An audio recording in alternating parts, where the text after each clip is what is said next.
इस कार्यक्रम के पुण्यार्जक हैं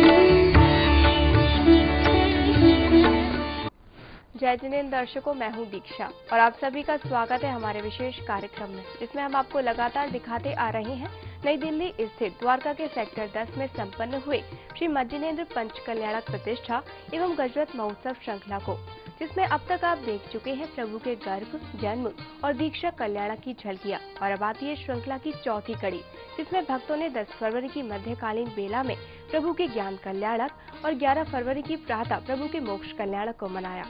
यहाँ जब भव्य कृत्रिम संवत्सरण में महाराष्ट्री ने गणधर के रूप में विराजमान होकर भव्य जीवों को सुख, शांति और समृद्धि का संदेश दिया, तो समूचा जनमानस भक्ति और ज्ञान की अलौकिक बरसात में नहा उठा। तो आइए अब देर किस बात की, शुरू करते हैं आज का स्पेशल एपिसोड और देखते हैं प्रभु के ज्ञान कल्याणक के साथ साथ प्रभु के मोक्ष कल्याणक के मनोरम दृश्यों को। 10 फरवरी की मध्याह्न बेला और प्रभु श्री आदिनाथ भगवान का ज्ञान कल्याणक महोत्सव।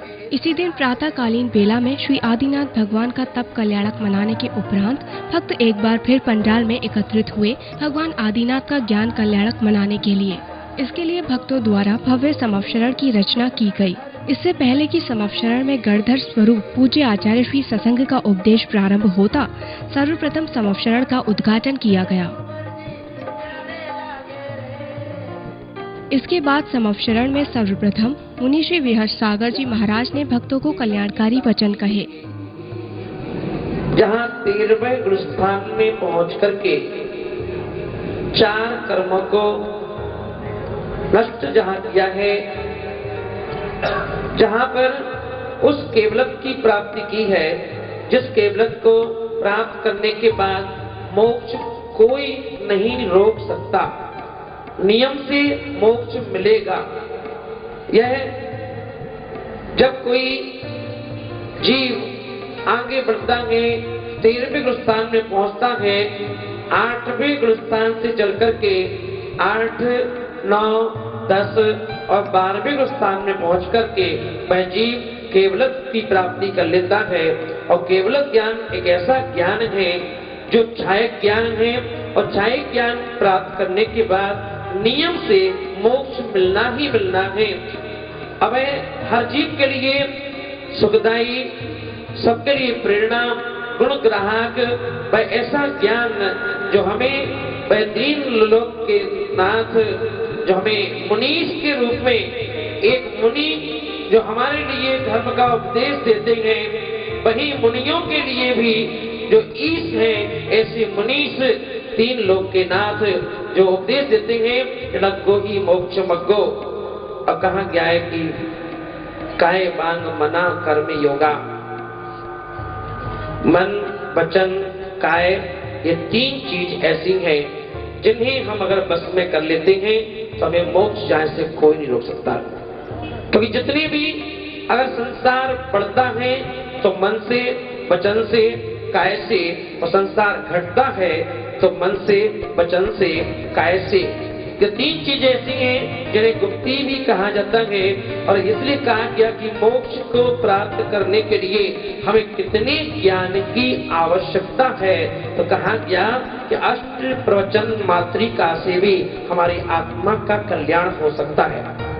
सम्यक दर्शनज ज्ञान चारित्राणि मोक्ष मार्गः। सम्यक दर्शन, सम्यक ज्ञान, सम्यक चारित्र, ये तीनों की एकता मोक्ष मार्ग है।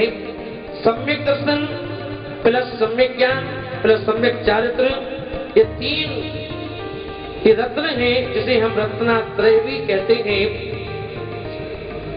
नाणम पुब्बम दर्शन पुब्बम नाणम, आचार्यों ने ऐसा कहा है कि दर्शन पूर्वक हमें ज्ञान हो जाता है। और जो चारित्र है तो यहाँ पर दर्शन की बड़ी महत्वपूर्णता है। दर्शन भी हमारे लिए उतना महत्वपूर्ण है जितना भोजन में नमक होता है। मुनि श्री विहर सागर जी महाराज के उपरांत एलाचार्य श्री प्रज्ञा सागर जी महाराज ने मुख्य गणधर के रूप में प्रवचन देते हुए श्रावकों की जिज्ञासाओं का समाधान किया। रोकते हुए जिस तरह से हम लोग पश्चिमी सभ्यता की तरफ बढ़ते चले जा रहे हैं, ऐसे में हमारा धर्म जैन धर्म कैसे सुरक्षित रह सकता है।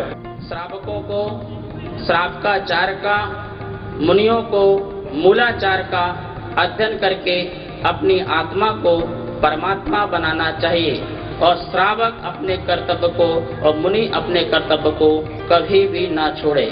जीव, अजीव, आश्रव, वंद, संबर, निजरा, मोक्ष, ये 7 तत्व कहे गए हैं।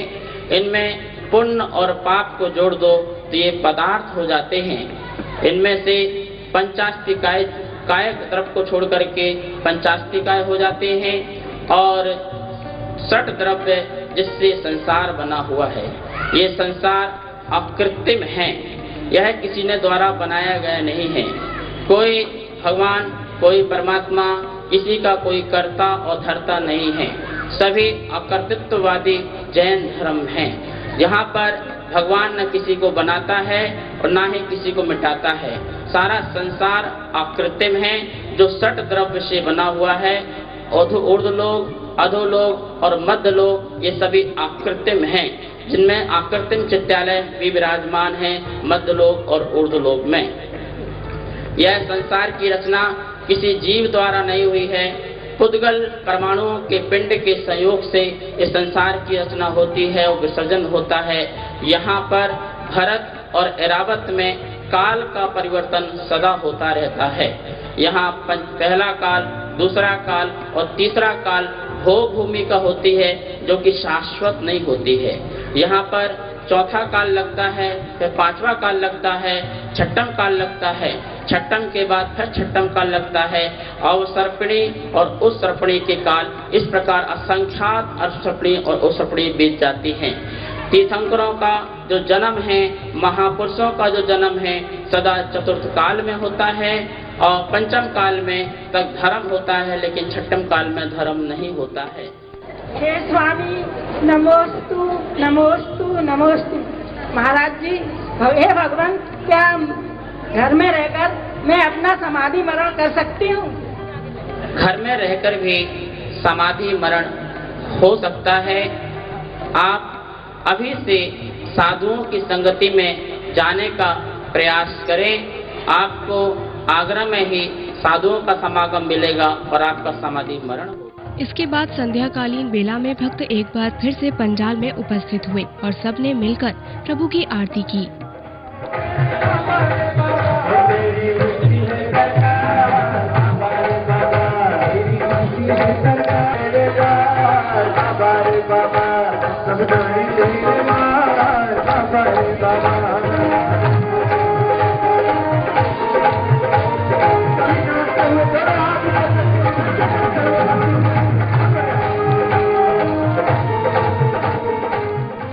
प्रभु आरती के उपरांत सांस्कृतिक कार्यक्रमों की श्रृंखला प्रारंभ हुई, जिसमें सर्वप्रथम लोग पाप का बाप नामक नाटिका का मंचन किया गया। सत्यघोष की पत्नी ने दासी की बात पर विश्वास करके व्यापारी के 500 रत्न निकालकर दासी को दे दिए। दासी ने वो रानी को दे दिए। राजा को रानी से सारी ये बहुत से रत्न रखे। क्या इनमें से आप अपने रत्न पहचान सकते हैं? हाँ महाराज, अवश्य।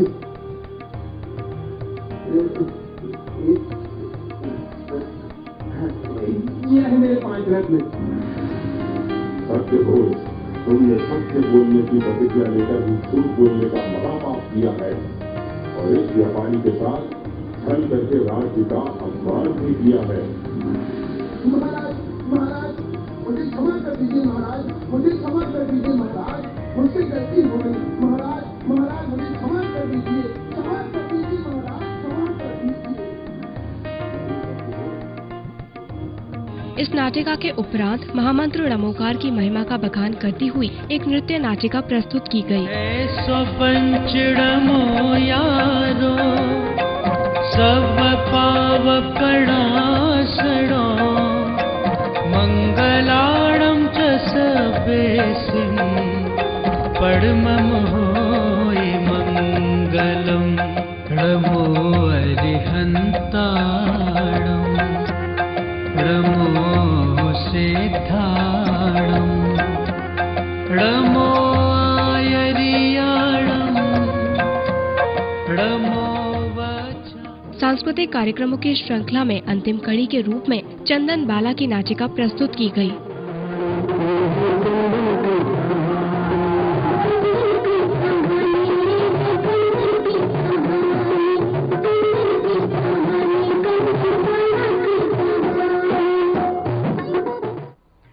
समवशरण की शोभा के बीचों बीच इन संतों का गढ़धर के रूप में उपदेश देना महोत्सव में मौजूद हर भक्त के लिए ये एक बेहद आनंदमयी दृश्य था। इतना ही नहीं, धर्म के मर्म को बयां करती नाटिकाओं के मंचन ने तो कार्यक्रम में भक्ति का समा बांध दिया। दर्शकों, विशेष कार्यक्रम में अभी वक्त हो चला है एक छोटे से ब्रेक का। ब्रेक के बाद आपको दिखाएंगे प्रभु के मोक्ष कल्याण के अनूठे दृश्य। आप देखते रहिए जिनवानी चैनल।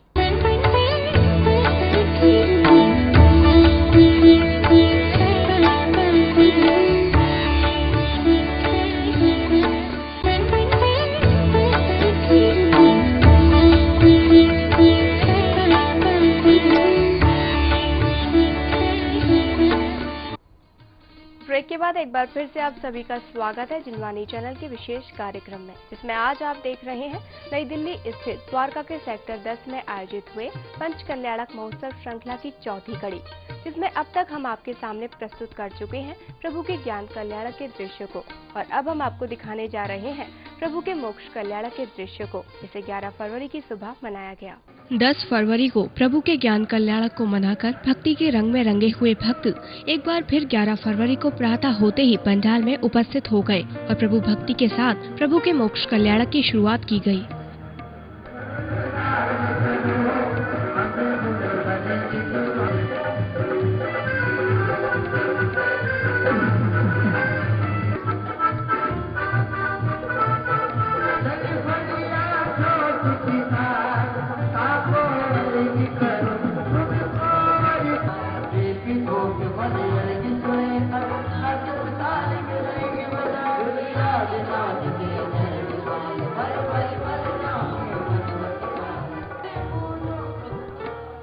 एक और भक्त पूजन कर रहे थे तो वहीं दूसरी ओर श्री जी को कैलाश पर्वत की प्रतिकृति पर विराजमान किया गया। जब 8 कर्मों का क्षय कर भगवान श्री आदिनाथ कैलाश पर्वत से मोक्ष पधारे और अष्टम वसुधा को प्राप्त हुए, तब उनकी मोक्ष प्राप्ति पर देवताओं ने उनका गुणगान करते हुए उनकी पूजा की थी। ठीक उसी प्रकार के दृश्य यहाँ भी देखने को मिले।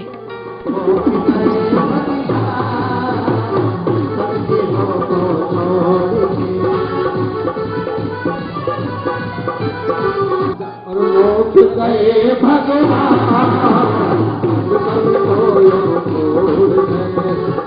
गए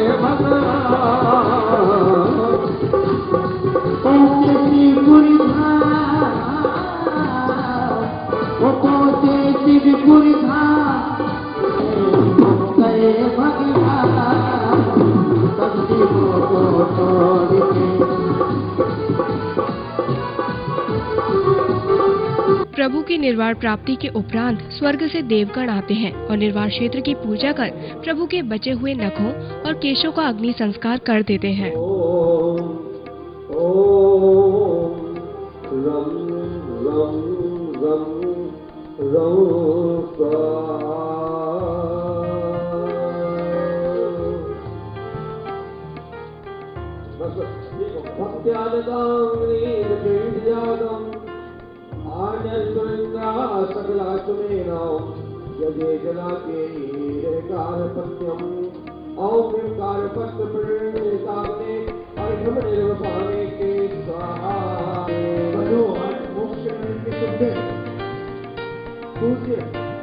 इसके उपरांत विश्व शांति की कामना के लिए विश्व शांति महायज्ञ संपन्न किया गया। बराबर पूर्ण आहुति करना है इसमें लीजिए धूप। ओम ऋमणतेभ्यः, ओम सिद्धेभ्यः, ओम सूर्यभ्यः, ओम पाठकेभ्यः, ओम साधुभ्यः, ओम किंधर्मेभ्यः।